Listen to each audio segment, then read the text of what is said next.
Boa noite a todos, amigos e companheiros da Casa de Jorge Niemeyer. Estamos aqui mais uma vez para a nossa reunião semanal de estudo da doutrina espírita. Como fazemos habitualmente, nós estamos reunidos sempre aqui virtualmente pelo canal do Zoom e pelo nosso site no YouTube, né? Às quartas-feiras, às 20 horas, e presencialmente em nossa sede, na rua Barão de Cotegipe, 599, em Vila Isabel, todas as quintas-feiras, às 15 horas. Então, nós damos nossa boa noite a todos que estão aqui conosco nesse momento, damos boa noite àqueles que nos verão mais tarde, através da gravação que ficará disponível no YouTube. Como a gente sempre lembra, né, essa palestra será gravada, então, aqueles que, porventura, não queiram que sua imagem seja projetada, a gente recomenda que seja bloqueada a tela. Tá?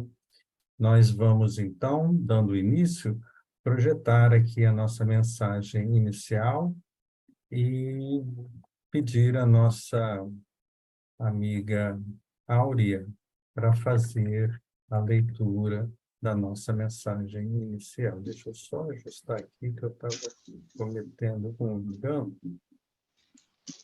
E vamos lá.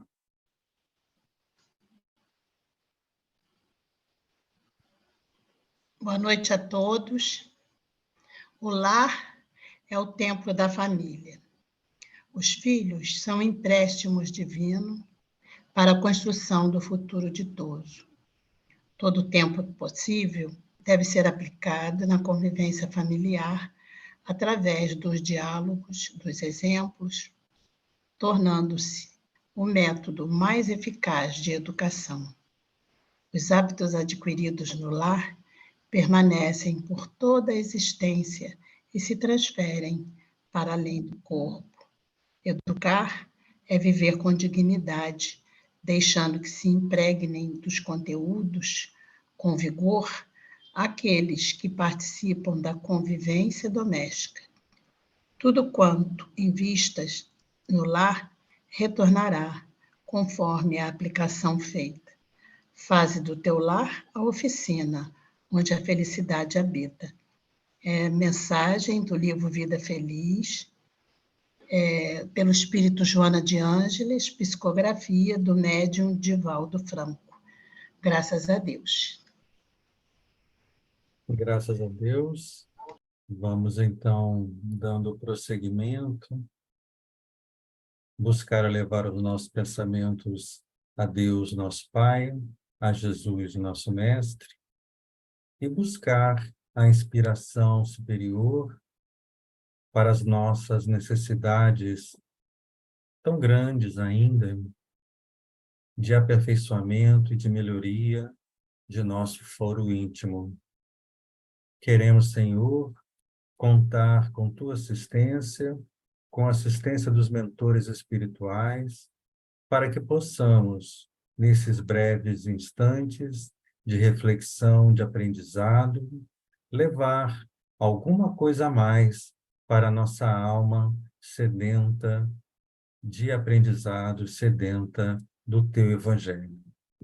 Queremos pedir, Senhor, que envolva com sua misericórdia todos os lares aqui representados, todos aqueles que assistirem essa reunião, e que possa nossa irmã que fará uso da palavra da noite de hoje ser inspirada, ser amparada por nossos mentores espirituais. Graças a Deus. Bem, aqui estamos hoje, mais uma vez, na casa de Jorge Niemeyer, contando dessa vez com a nossa irmã Wilta, que é trabalhadora aqui da casa. A Wilta já esteve aqui conosco em outros momentos, conhece-nos a todos e vai falar para nós o tema Cristãos sem Cristo. Ele é baseado no Evangelho segundo o Espiritismo, capítulo 6, no item 4, né? E também é um tema que nós encontramos no Livro da Esperança. Esse Livro da Esperança é uma obra relativamente antiga de Emmanuel, né? Mas é uma obra muito interessante que nos fala de questões ao fundo da nossa alma, né? Esse livro, esse texto de hoje é o Gilton já falou, do Livro da Esperança, que foi editado em 1964, por ocasião do primeiro centenário do Evangelho segundo o Espiritismo. Esse livro ele tem 90 capítulos e Emmanuel discorre sobre os itens do Evangelho com o objetivo de convidar-nos ao estudo das sempre atuais palavras do Cristo, porque há quanto tempo que nós ouvimos as palavras do Cristo, mas será que nós já conseguimos internalizar? Será que nós já conseguimos realmente entender e praticar? Então, no dia de hoje, o estudo é do capítulo 14, que é o que nós vamos, então, falar sobre ele, que tem esse título, então, de Cristãos sem Cristo. Vamos, então, definir o que seja cristão. É o nome dado às pessoas que seguem os ensinamentos e doutrinas do cristianismo deixados por Jesus Cristo. Mas esse título de cristãos não era usado no tempo em que Jesus aqui esteve. Todos os seguidores do Nazareno, eles tinham os nomes de viajores, peregrinos e caminheiros. Talvez isso em alusão a quê? A casa do caminho. Eram chamados caminheiros. E como é que, então, nós chegamos a esse nome de cristãos? Nós vamos encontrar esta notícia no livro Paulo Estevão. E quem trouxe a sugestão desse nome cristão foi Lucas. Quando Lucas se despedia da igreja de Antioquia, ele fez um discurso de despedida e ele disse exatamente o seguinte nessa despedida dele. Ele diz: Irmãos, afastando-me de vós, levo o propósito de trabalhar pelo Mestre, empregando nisso todo o cabedal de minhas fracas forças. Não tenho dúvida alguma quanto à extensão deste movimento espiritual. Para mim, ele transformará o mundo inteiro. Entretanto, pondero a necessidade de imprimirmos a melhor expressão de unidade às suas manifestações. Quero referir-me aos títulos que nos identificam a comunidade.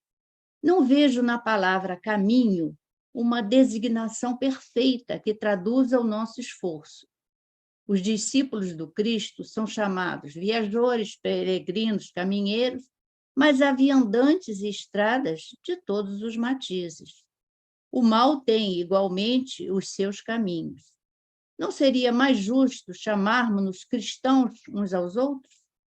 Este título nos recordará a presença do Mestre, nos dará energia em seu nome e caracterizará de modo perfeito as nossas atividades, em concordância com seus ensinos. A sugestão de Lucas foi aprovada com geral alegria. O próprio Barnabé abraçou enternecidamente, agradecendo o acertado alvitre, que vinha satisfazer a certas aspirações da comunidade inteira. Saulo consolidou suas impressões excelentes a respeito daquela vocação superior que começava a exteriorizar-se. Então, nós temos daí a origem do nome cristãos. E hoje o título é exatamente Cristãos sem Cristo. Parece uma incoerência. Cristão tem que ser com Cristo. Por que então? Vamos ver por que Emmanuel escolheu exatamente esse título. E a gente pensa o seguinte, que seria possível, vamos pensar, seria possível que nós pudéssemos reverenciar o Cristo, mas não seguir seus ensinamentos? Creio que não, né? Para nós isso não faz muito sentido. Se você vai seguir o Cristo, você teria que ser com Cristo. Mas vamos ver, Emmanuel, então, é que nos traz toda essa explicação. Na verdade, ele vem nos fazendo refletir sobre o que significa ser cristão e não estar com Cristo. Esse título, por si só, ele já revela o equívoco dos que se designam seguidores de Jesus sem realmente segui-lo, dos que talvez nem compreendam de fato o que significa tomar para si essa denominação. Como a gente vê por aí, pessoas se dizendo cristãs e não praticando o que Jesus nos faz entender como verdade, como justiça, como amor, como caminho da evolução. Emmanuel diz que nós podemos estar caminhando pela vida com o título e sem Jesus, e desta forma não o seguimos verdadeiramente. Então, já é um alerta, que já a Emmanuel já vem nos alertando. Sem compreender a necessidade da educação espiritual, saímos por aí, existência afora, a fazer valer nossa vontade doente e egoísta, acreditando que o título por si só basta, que só ele nos exime das responsabilidades de nossos atos. Ó, isso é importante. Responsabilidade dos nossos atos, que vale ir contra o que o mestre prega em essência, desde que carreguemos seu nome. Absurdo você se dizer filiado a alguma coisa e não praticar o essencial daquilo. Então, não basta você se dizer cristão, não basta você dizer que segue tudo aquilo que você aprendeu. Se você não pratica, você é um cristão sem Cristo. E foi assim que as grandes guerras, né, religiosas se fizeram. E ainda se fazem, ceifando vítimas, ceifando famílias inteiras, sonhos. A gente lembra das guerras, né, religiosas em que se matava em nome do Cristo. E hoje em dia, será que essas guerras estão totalmente eliminadas? Será que ainda não há uma guerra espiritual? Irmãos querendo se sobrepor a outros, e até dentro de religião mesmo, havendo confronto de uma religião com outra. Há bem pouco tempo tivemos notícias de seguidores de uma determinada igreja que incendiaram centros espíritas, porque eles não concordavam com a liberdade do outro de não ser igual a ele. Então, o que eles faziam? Em nome da religião. Então, é isso que Emmanuel vem o tempo todo nos alertando. Aí nós tiramos do livro da Esperança, nós tiramos algumas mensagens pequenas que Emmanuel colocou lá. Uma delas diz o seguinte: reverencia o Divino Mestre com todas as forças da alma. Entretanto, não menosprezes honrá-lo na pessoa dos semelhantes. Quer dizer, não basta você prestar obediência, você reverenciar Jesus, se você não faz o que ele deveria fazer, se ali estivesse presente. Porque Jesus nos dá a todo momento exemplos.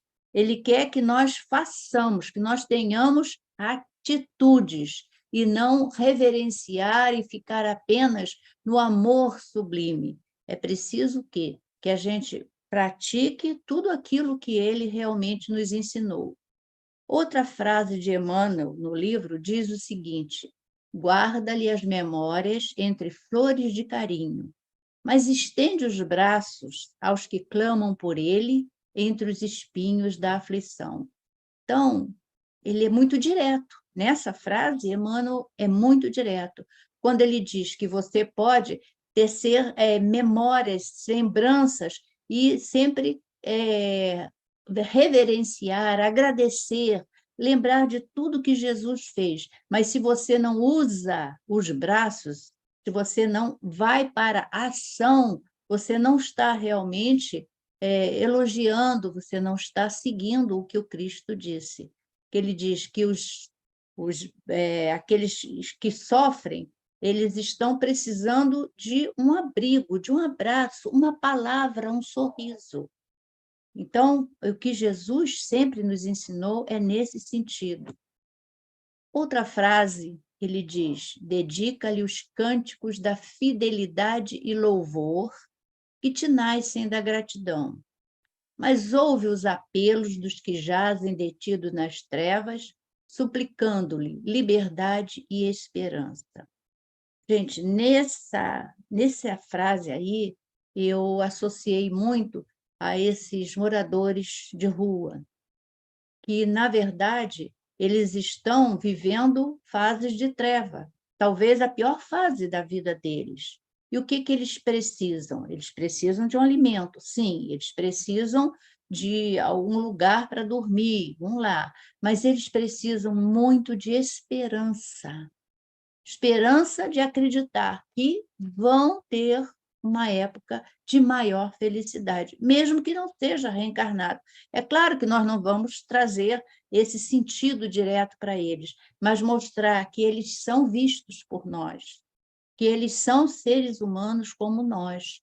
Então, o nosso centro, nesse sentido, tem um trabalho muito bonito que realiza 2 vezes por mês entrega de lanches para os amigos que estão provisoriamente morando na rua. Eles precisam saber que eles têm amigos, que eles têm alguém que olhe por eles. É isso que Jesus sempre nos dá de lição. No livro Vinha de Luz, também de Emmanuel, ele vem também tecendo comentários sobre isso. Ele fala dos escribas e fariseus. Diz assim: os escribas e fariseus não eram criminosos nem inimigos da humanidade. Cumpriam deveres públicos e privados. Respeitavam as leis estabelecidas. Reverenciavam a revelação divina. Jejuavam, pagavam impostos, não exploravam o povo. Naturalmente, em casa, deviam ser excelentes mordomos do conforto familiar. Entretanto, para o emissário celeste, a justiça deles deixava a desejar. Adoravam o eterno Pai, mas não vacilavam em humilhar o irmão infeliz. Repetiam fórmulas verbais no culto à prece. Todavia, não oravam expondo o coração. Quer dizer, o caso de preces repetitivas, você vai sempre dizendo aquilo que está escrito ali, sem pensar no que você está falando. Eles eram corretos na posição exterior, contudo, não sabiam descer do pedestal de orgulho falso em que se erigiam, para ajudar o próximo e desculpá-lo até o próprio sacrifício. O cristão não surgiu na Terra para circunscrever-se à casinhola da personalidade. Apareceu com o mestre da cruz para transformar vidas e aperfeiçoá-las com a própria existência, na direção do reino dos céus, que começa invariavelmente dentro de nós mesmos. Mais uma frase de Emmanuel, do livro, né? Ele diz: grava-lhe os ensinamentos inesquecíveis, movimentando a pena que te configura as luminosas inspirações. No entanto, assinala as diretrizes dele com a energia renovadora dos teus próprios exemplos. Mais uma vez, Emmanuel vem nos dizendo: é através do exemplo, é através da prática que realmente você será considerado como cristão. O Evangelho de Jesus não é para ser lido, ele é para ser vivido. O Vinícius, no livro Nas Pegadas do Mestre, diz que o cristianismo é uma doutrina que precisa ser apreendida e de ser sentida. Estuda-se sua ética mais com o coração que com a inteligência. E aí eu tenho quando ele fala isso, né, que a gente estuda com o coração. Eu me lembrei de um conto desse livro Contos desta e de Outra Vida, do Irmão X, psicografia do Chico Xavier. O Irmão X, esse é o capítulo 20, que tem o título de TBC, 3 letrinhas, TBC.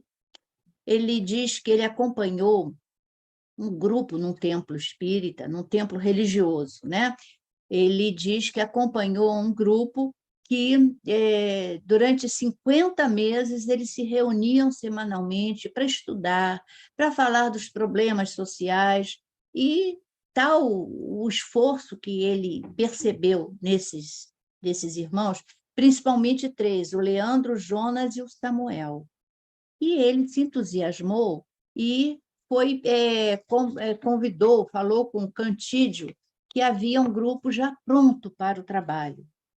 Então, Cantídio atendeu a solicitação dele e combinou de irem lá visitá-los, né? Então, aqui vem, eu vou ler exatamente como o Irmão X fala, né? Ele diz, Cantídio ouviu-me atencioso e prometeu providências. Foi assim que consegui situar os 3 amigos, certa noite, num templo espírita.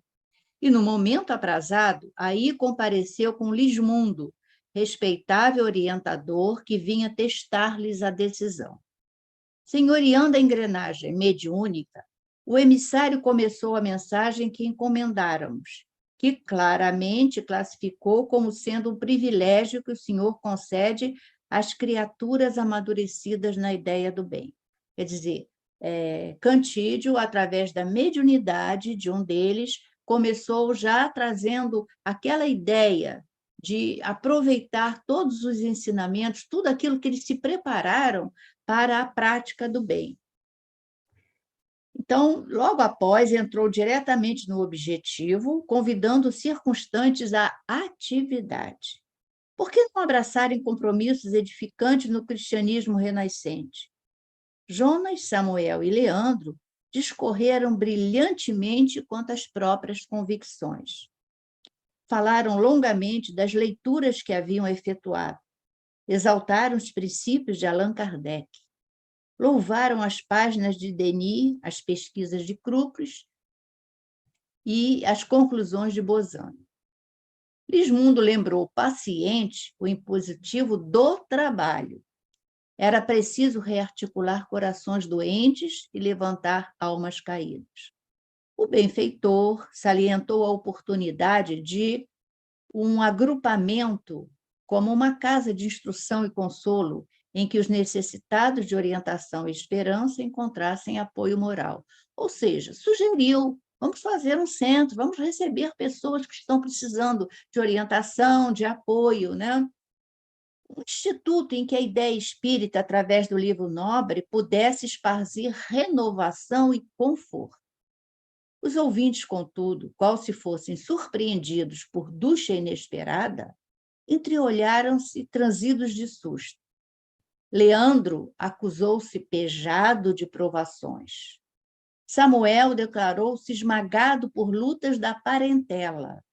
E Jonas afirmou-se incapaz de responsabilidades maiores.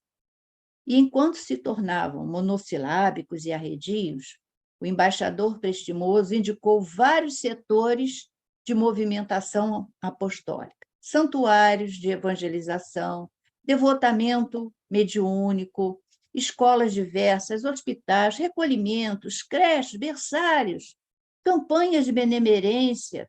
Tudo isso foi indicado.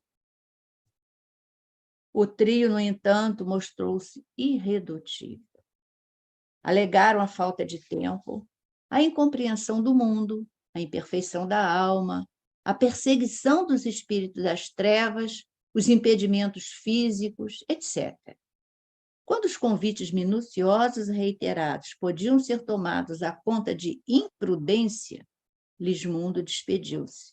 E, novamente, conosco, diz Humberto de Campos, né, que é o Irmão X, novamente conosco, acalmou-me o desapontamento, explicando bondoso: não se aflija, estamos à frente de companheiros filiados à TBC. A experiência, contudo, é a mestra de todos. Voltaremos assim mais tarde. Sempre o espírito evoluído mostrando paciência, né? Dito isso, regressou à sua residência na vida maior. Intrigado, perguntei ao amigo que me esperava: TBC? Que vem a ser isso? Cantídio respondeu a sorrir: TBC representa a sigla da Turma da Boa Conversa, compreende?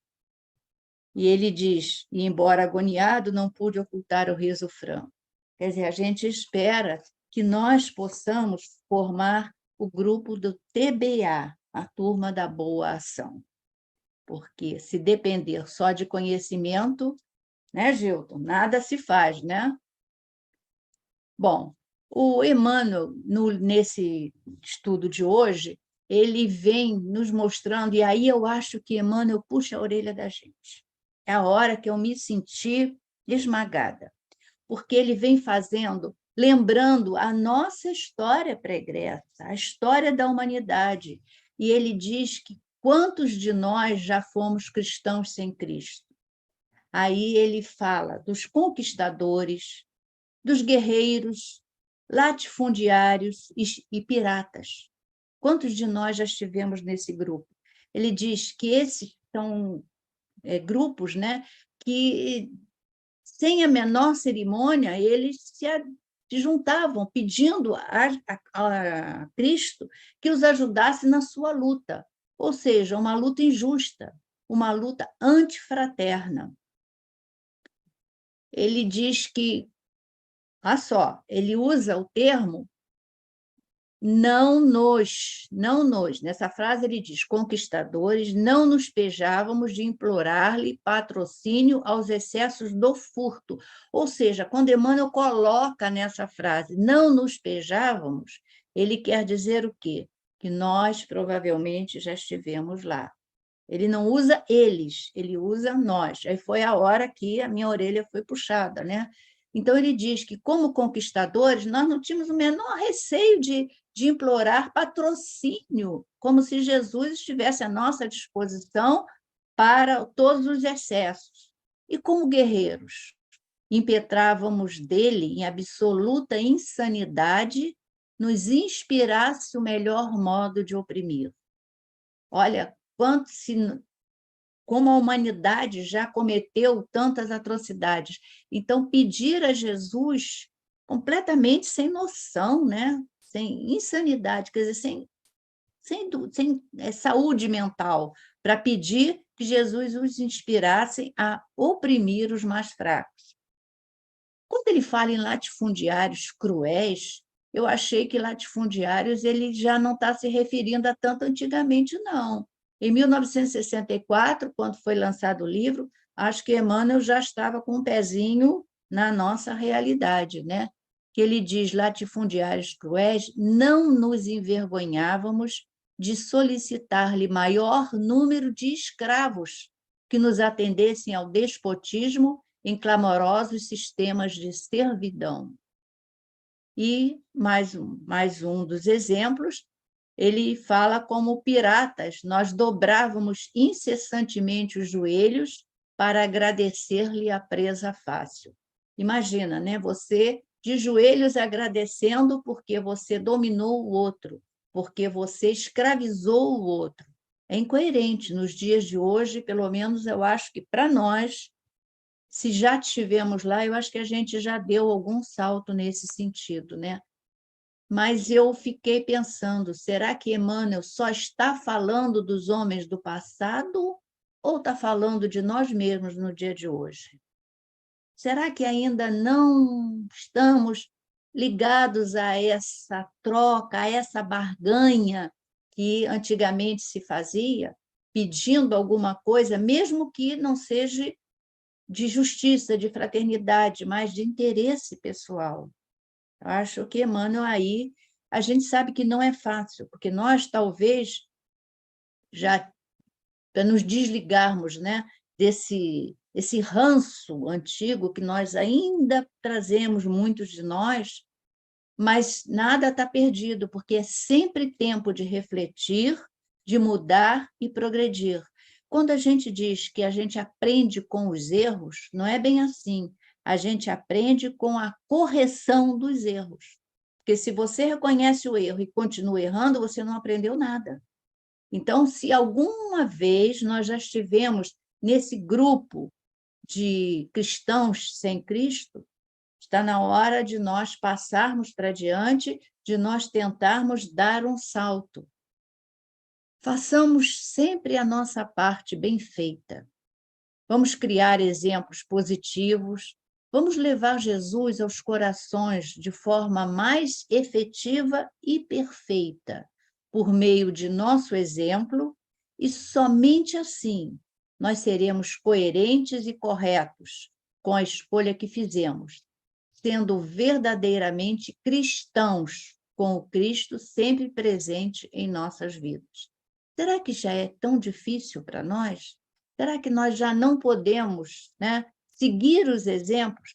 Muita gente diz, mas o Cristo é o Cristo, eu ainda estou longe dele, todos nós estamos longe, mas nós podemos fazer o que nos compete, porque ninguém está esperando que você, de uma hora para outra, se torne santo.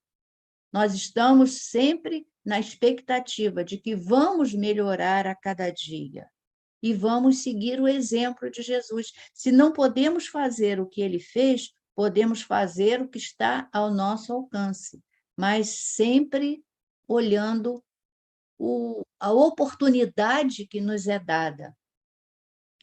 No final, mais ou menos, desse capítulo 14, Emmanuel diz que, mais ou menos fechando a página, ele diz: agora que a doutrina espírita nos revela por mentor claro e direto da alma, ensinando-nos a responsabilidade de viver, é imperioso saibamos dignificá-lo na própria consciência, acima de quaisquer demonstrações exteriores, procurando refleti-lo em nós mesmos.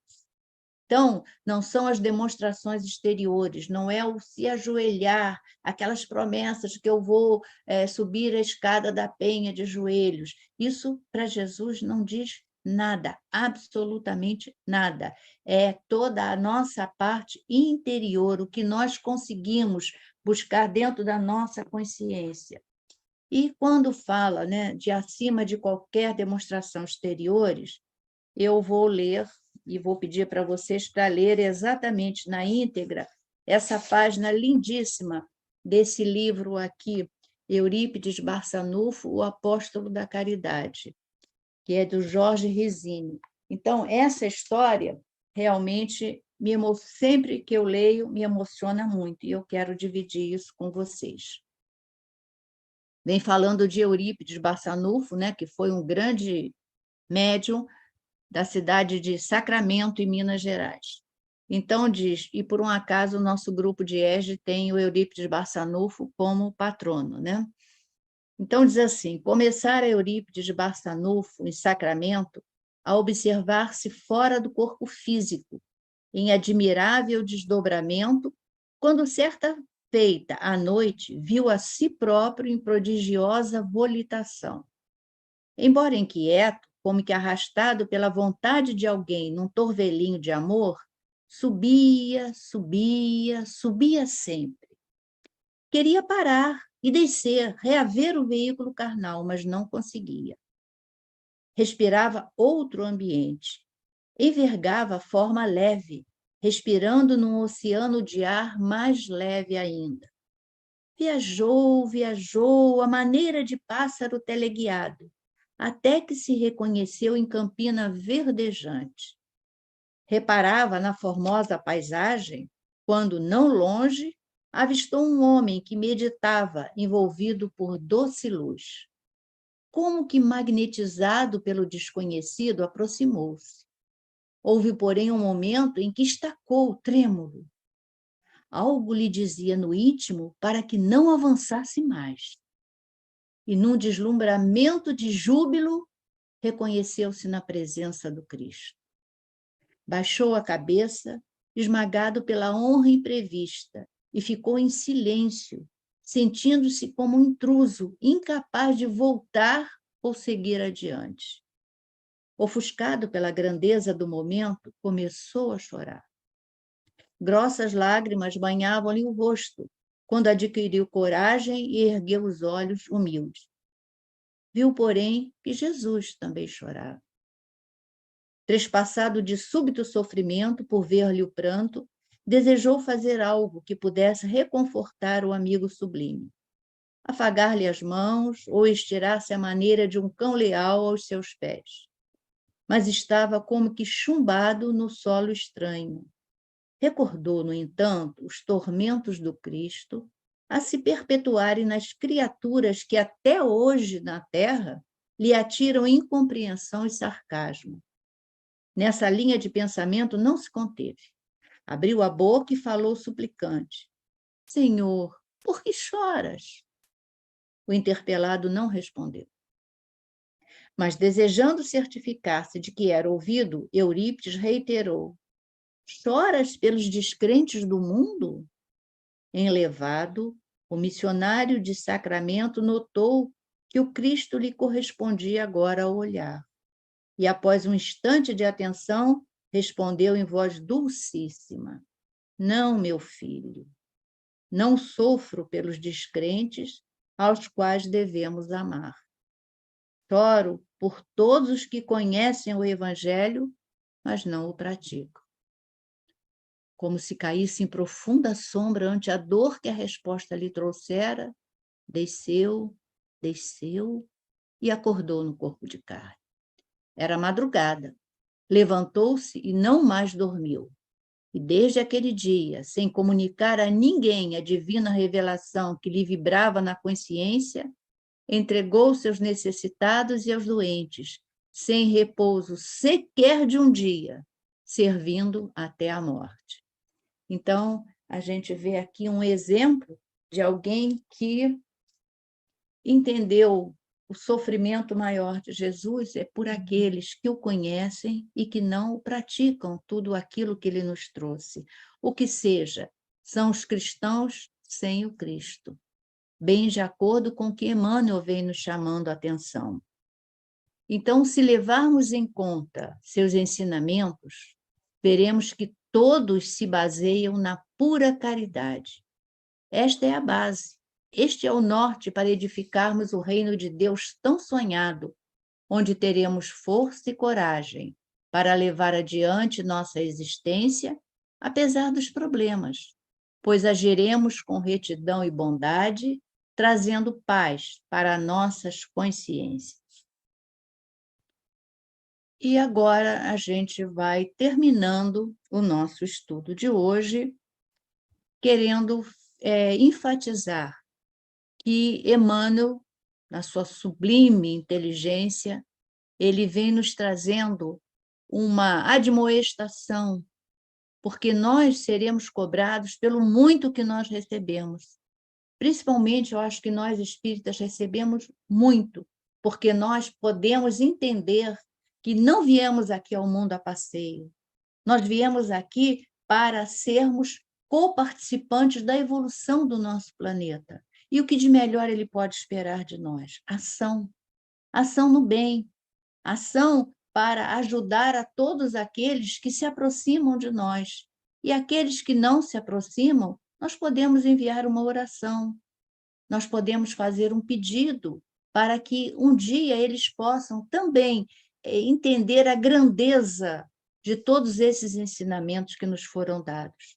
Jesus não perdeu tempo. Ele veio aqui para nos ajudar, para transformar toda aquela humanidade cega que caminhava sem Cristo, para entender que o nosso verdadeiro caminho é esse.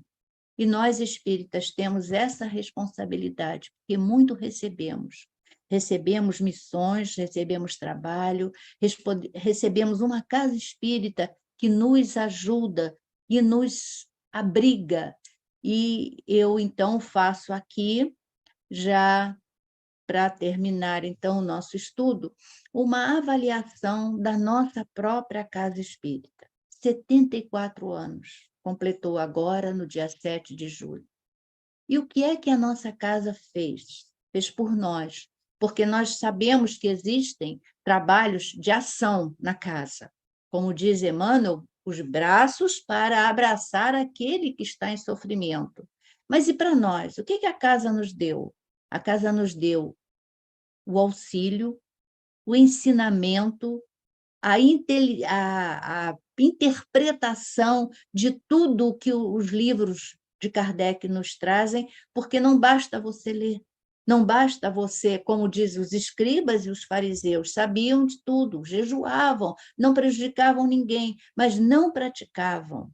E o que é que nós, na nossa casa espírita, nesses 74 anos, nós estamos sempre fazendo? Olhando o outro com carinho, olhando o outro com uma visão do que Jesus estaria olhando. Então, que nós aproveitemos todos esses ensinamentos, todas essas oportunidades de trabalhar, de ajudar aquele que chega até nós e de nos ajudarmos, porque nós estaremos evoluindo, estaremos caminhando para o nosso aperfeiçoamento. É difícil? É difícil muitas vezes esquecer. Nós estamos num mundo de provas e expiações, mas é aí que nós mostramos a nossa fé, a nossa perseverança. Então, nós temos que fazer, quando Eurípides encontrou com Jesus, que nós não façamos o que ele tanto sentia, que a gente conhece, mas não pratica. Pelo contrário, a gente quer cada vez mais abraçar os nossos irmãos, abraçar aqueles para quem nós podemos ser úteis e, principalmente, cada vez caminhar mais para Jesus. Então, como término do estudo de hoje, eu vou deixar um questionamento. Eu vou aproveitar o convite do nosso aniversário de 74 anos e vou trazer para vocês, para que cada um faça a sua própria avaliação. Não é questionário, ninguém manda a resposta para nós, é uma avaliação individual. Então, a frase é essa. E se Jesus te perguntasse, tu me amas? Será que nós amamos realmente? Fica, então, aqui como questionamento, como reflexão para cada um de nós. Se Jesus te perguntasse, tu me amas? O que você responderia? Graças a Deus, Jesus. Graças a Deus. Wilta, muito obrigado pelos seus comentários, pelos seus lembretes, até pela sua pergunta, né? Que faz a gente refletir, né? O que a gente responderia para o mestre em situações, né? E até às vezes eu fico pensando, o que é amar o Cristo, né? O que seria amar o Cristo? Como é que a gente deveria se certificar, né? Que a gente está amando, né? Então, são tantos desafios, né? Tanta coisa para aprender, para questionar, para refletir. Muito obrigado, Ailton. Muito obrigado. Eu que agradeço a oportunidade e falar de Jesus é uma responsabilidade muito grande, né? Mas eu acho que é também uma oportunidade da gente refletir, né? Do próprio estudioso do assunto refletir sobre isso, que é como você falou, o que significa realmente amar. Foi muito proveitosa e acho que todos que assistirem poderão tirar dali ensinamentos muito valiosos. Milton, com licença, é só para falar aqui que a Márcia está agradecendo, dizendo que foi tudo ótimo, a Norminha também, que foi muito bom, né? A Andréia Camacho já agradeceu pelo chat, então foi tudo maravilhoso. A gente só gostaria de pedir aos nossos amigos que estão lá no YouTube para não se esquecer de dar um like, um joinha, gostei, né? Para o nosso canal, isso é importante. E a gente agradece a presença de todos. Nós vamos passando aqui, antes de encaminhar os avisos finais, a gente não pode, agradecendo mais uma vez a Wilton, né? A gente não pode deixar de fazer a nossa prece de encerramento, né? Uhum. Então, a gente vai pedir à nossa amiga Áurea para fazer a prece de encerramento para a gente. Nós vamos unir os nossos pensamentos. Deus, nosso Pai de infinita bondade, uma noite de alegria, onde aprendemos tanto, Senhor. Onde aprendemos tanto, porque ouvir falar sobre Jesus, que é o nosso guia e modelo, e Ele, seguindo Ele, ninguém vai a Ti, meu Pai, senão por Ele. Então, é através dessas informações que a doutrina espírita nos traz, tudo aquilo que Jesus veio fazer aqui na Terra. Muita gratidão, meu Pai, por enviar esse irmão maior, seu filho dileto, porque tem toda a perfeição nele, para nos mostrar o amor, para nos mostrar que somos todos teus filhos, quando pronunciou o Pai Nosso, nos apresentando o Senhor como nosso Pai. Que a gente possa entender, Senhor, ter ouvidos de ouvir e entender essa grande mensagem.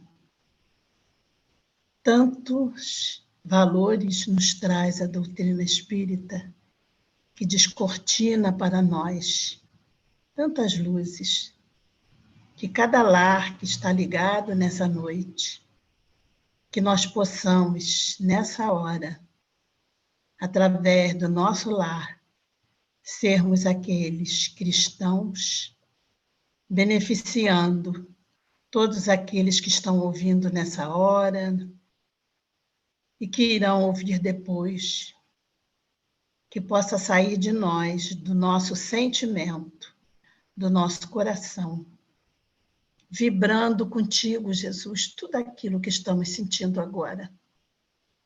A tua pureza, o teu amor, que nós possamos iluminar corações, que nós possamos, através de nossas mãos, iluminar vidas daqueles que não te conhecem, iluminar caminhos escuros, Senhor, daqueles irmãos de humanidade. Muitos te conhecem, mas ainda não te seguem. Mas o que importa é o que o Senhor veio para nós, e aí está. Vamos todos, Senhor, agradecer a nossa casa, Jorge Niemeyer, que nos proporciona essas noites de quarta-feira, virtualmente, e às quintas-feiras, nas reuniões presenciais. É um presente que ganhamos. Muito obrigada, Jesus. Muito obrigada, Jorge Niemeyer. Todos os benfeitores que lá estão e estão aqui nessa hora, iluminando corações, iluminando estradas. Muito obrigada, que possamos entender a tua grande mensagem e viver cada dia, cada hora de nossas vidas. Despeça-nos, Jesus. Que assim seja. Gratidão. Graças a Deus.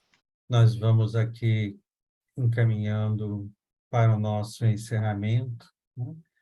Lembrar que nós teremos na nossa programação, na semana que vem, né?